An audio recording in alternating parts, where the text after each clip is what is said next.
Hello and welcome everyone. I'm here with few objective questions from DC generator.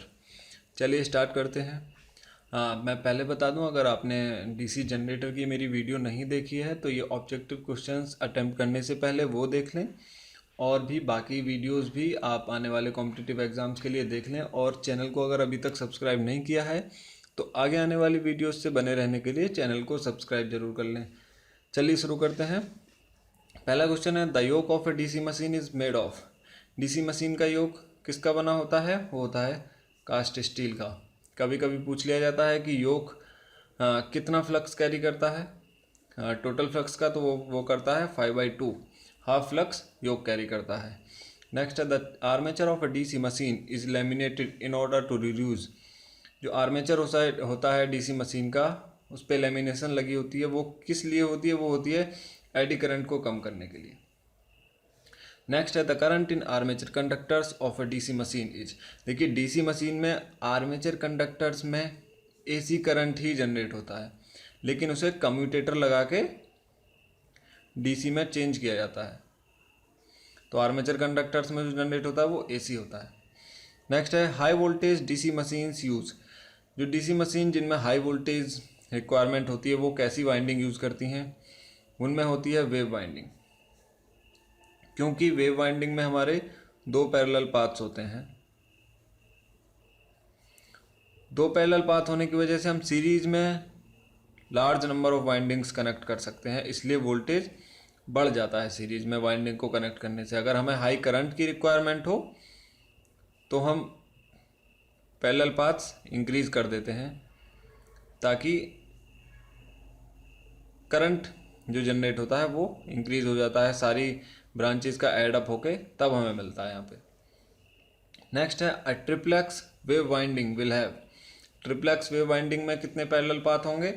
एक simple wave winding में होते हैं 2, तो triplex wave winding में होंगे 6। नेक्स्ट है, DC machines which are subjected to abrupt changes of load are provided with. देखिए, ऐसी मशीन जिनमें लोड बहुत जल्दी जल्दी चेंज होता है और काफ़ी ज़्यादा लिमिट तक चेंज होता है, उनमें उसको कंपनसेट करने के लिए यूज़ होती हैं इंटरपोल वाइंडिंग्स।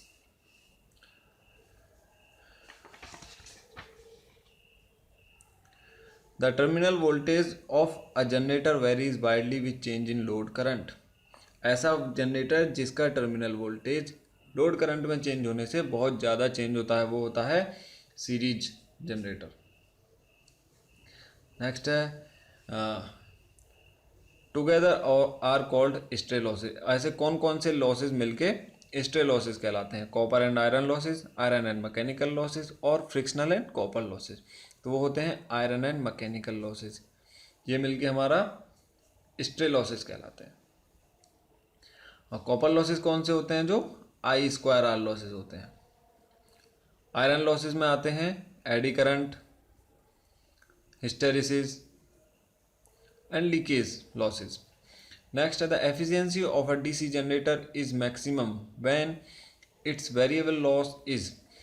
DC जनरेटर की एफिशिएंसी मैक्सिमम कब होती है? जब उसके वेरिएबल लॉस और कांस्टेंट लॉस इक्वल होते हैं। Next question, if the flux per pole of a DC generator is halved but its speed is doubled, its generated EMF. अगर किसी डीसी जनरेटर की पर पोल फ्लक्स मींस फाई को हम half कर दें और स्पीड डबल कर दें, तो उसकी जनरेटेड ईएमएफ पे क्या फर्क पड़ेगा? जनरेटेड ईएमएफ का फॉर्मूला क्या होता है? NP φZ/60A। तो फाई को हमने क्या कर दिया है? एन को कर दिया है double, 2n into P into phi को क्या कर दिया है? Half into Z/60A। तो 2 से 2 कैंसिल हो जाएगा, न्यू भी NP φZ/60A। कोई चेंज हुआ? कोई चेंज नहीं हुआ, तो इसका आंसर है रिमेन्स द सेम।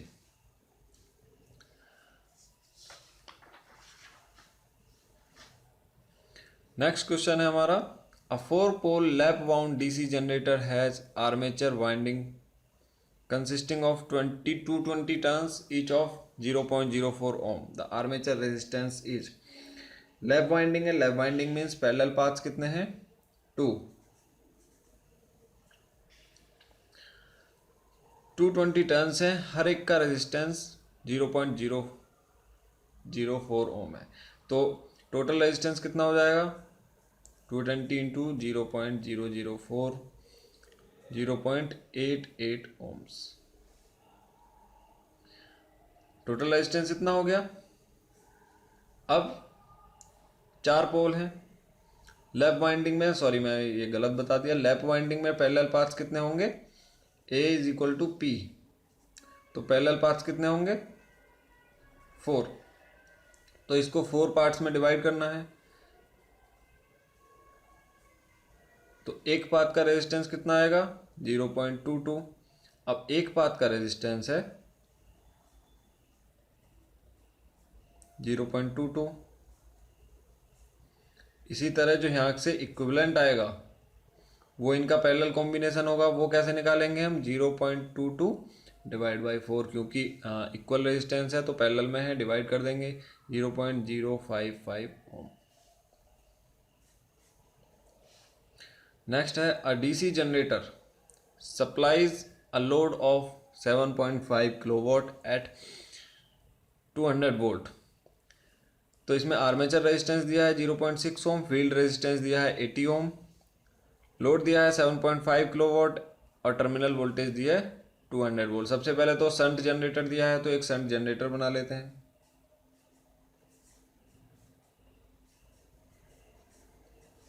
यहाँ लोड है हमारा, यहाँ पे कितना मिल रहा है हमें, 7.5 किलोवाट एट 200 वोल्ट। यहाँ से आर्मेचर करंट आएगा, ये लोड करंट, ये फील्ड करंट, ये हो गया RSH। RSH कितना दिया है, 80 ओम, और RA जो कि यहाँ पे होगा वो कितना दिया है, 0.6 ओम। तो जनरेटेड EMF जनरेट यहाँ पे होगा, इसका फॉर्मूला क्या होता है, EG is equal to V plus IARA।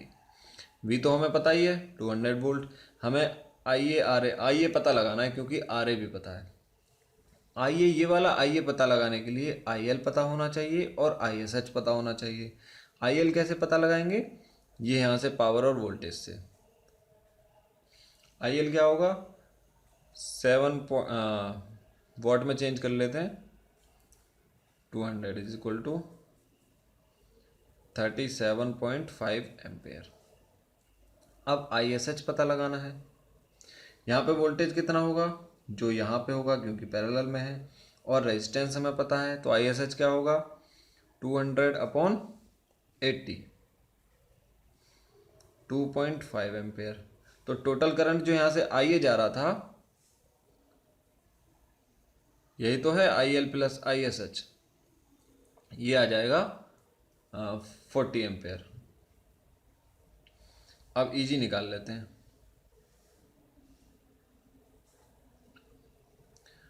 200 plus 40 into 0.6 is equal to 200 plus 24 is equal to 224 volt.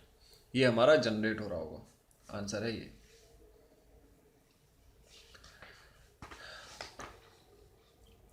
The copper loss is constant for, copper loss किसके लिए कांस्टेंट होते हैं, वो होते हैं शंट एंड कंपाउंड दोनों मोटर्स के लिए।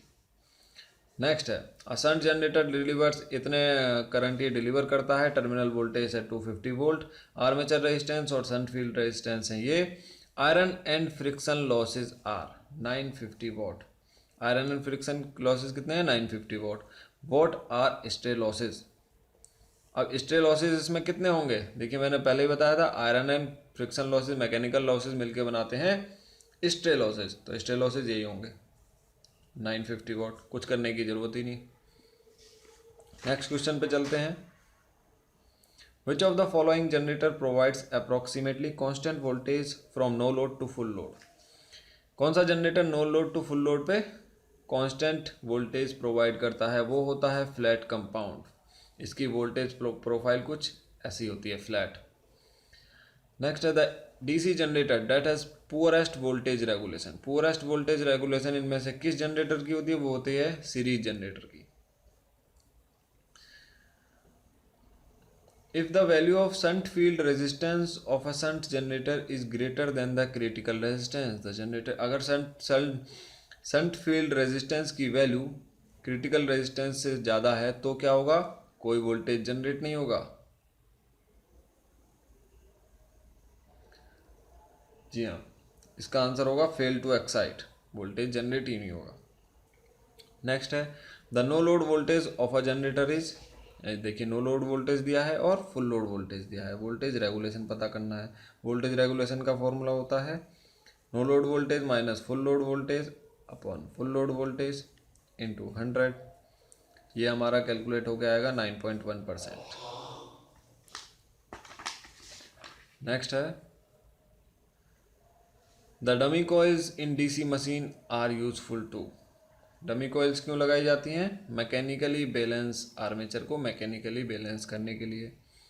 नेक्स्ट है the armature resistance of a 6 pole lap wound DC machine, 6 pole lap wound DC machine का आर्मेचर है ये।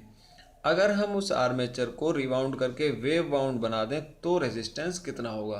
तो देखिए सपोज हम अभी एक वाइंडिंग का रेजिस्टेंस हम R मान लेते हैं, R/6 इज इक्वल टू 0.05 है, क्योंकि 6 पोल है, पैरेलल पाथ थे 6, 1 2 3 4 5 एंड 6। इनका रेजिस्टेंस अभी आ रहा था इक्विवेलेंट 0.05। अगर हम एक का निकालना चाहेंगे टोटल इनका रेजिस्टेंस कितना होगा, अलग अलग अगर जोड़ दिया जाए, वो होगा R is equal to 0.05 into 6, वो आएगा 0.3 ओम। अब इसे हमें वेव बाउंड में बनाना है। पहले था 6 पोल में ये 6 यहाँ से पाथ थे, अब हमें वेव बाउंड में बनाना है तो इन्हीं पाथ्स को हमें 2 पाथ में ब्रेक करना है, 2 में मतलब 3 के पेयर में। अब इसको 3 के पेयर में अगर तो एक वाइंडिंग का क्या रेजिस्टेंस होगा, 3R is equal to 3 into 0.3 is equal to 0.9 ohm. तो अब जो बनेगा 0.9 के 2 बनेंगे। अब इनका इक्विवेलेंट क्या आएगा, 0.9 divide by 0.9 is equal to 0.45।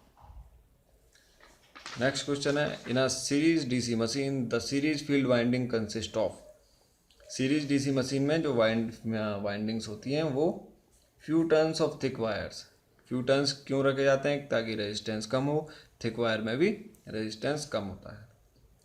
Next है in arc welding in order to obtain steady arc one should use, arc welding में स्टडी आर्क प्राप्त करने के लिए कौन सा जनरेटर यूज किया जाता है, differentially compounded generator. Next the voltage regulation of a DC generator is 0, this implies that generator is, अगर वोल्टेज रेगुलेशन 0 है तो जनरेटर कौन सा होगा, फ्लैट कंपाउंडेड। अभी बताया था फुल लोड से नो लोड वोल्टेज उसमें चेंज नहीं होता है, तो हाँ no load voltage minus full load voltage वो आएगा 0। नेक्स्ट है a DC generator beyond critical field resistance will generate, critical field resistance के आगे के वो क्या जनरेट करेगा, वो कुछ भी जनरेट नहीं करेगा, no voltage. Next current versus time graph for an ideal commutation is, अगर करंट और टाइम ग्राफ का हम आइडियल कम्यूटेशन में ग्राफ ड्रॉ करें तो वो होगा स्ट्रेट लाइन। क्यों होगा वो अगर आपको देखना है तो मेरी वीडियो एक बार दोबारा से रिवाइज कर लें। लास्ट क्वेश्चन है the open circuit characteristics of a DC generator is also called, open circuit characteristics को और क्या कहते हैं, मैग्नेटिक करेक्टरिस्टिक्स।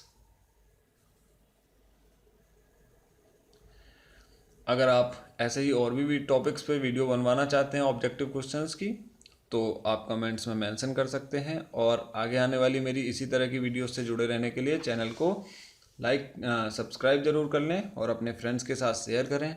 Thank you.